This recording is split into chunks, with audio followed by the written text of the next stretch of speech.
pour un industriel comme nous, comme Renault, je dirais, c'est l'ensemble de la chaîne de valeur qui, dans les deux sens, peut être impacté.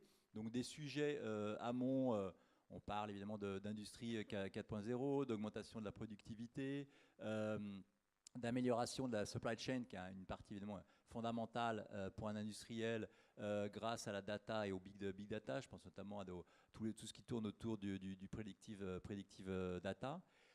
Mais il est clair qu'aujourd'hui, je dirais qu'à peu près 50% des enjeux chiffrés et plus de 50% des efforts aujourd'hui sont sur la partie aval, sur la partie sales and marketing, avec les enjeux qui tournent autour, je dirais, si je reprends un peu le triptyque digital, plateforme, ciblage et contenu, des enjeux à la fois d'économie de coûts commerciaux.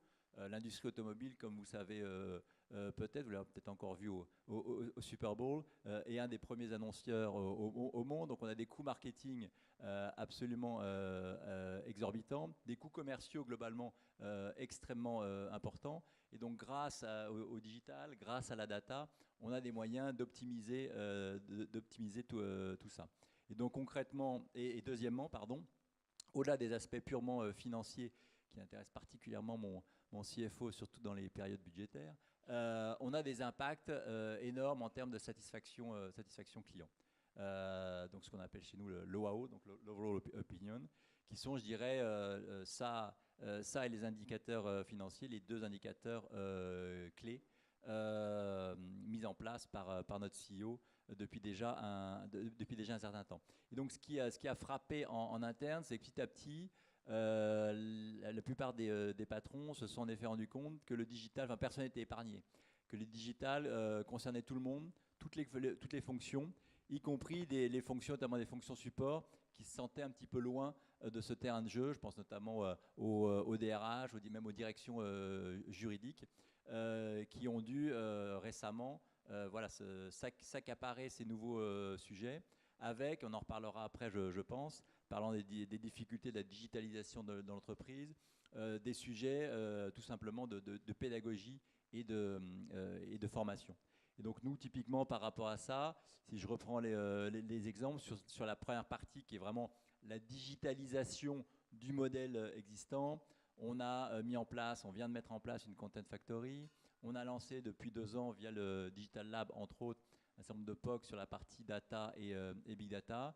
Et puis avec mon collègue de Nissan, il y a 2 ans, on a lancé un énorme projet qui s'appelle Helios, de One Single Platform, pour l'ensemble des marques de l'Alliance Renault-Nissan, donc c'est 330 sites dans le monde, sur une seule plateforme à construire en 3 ans.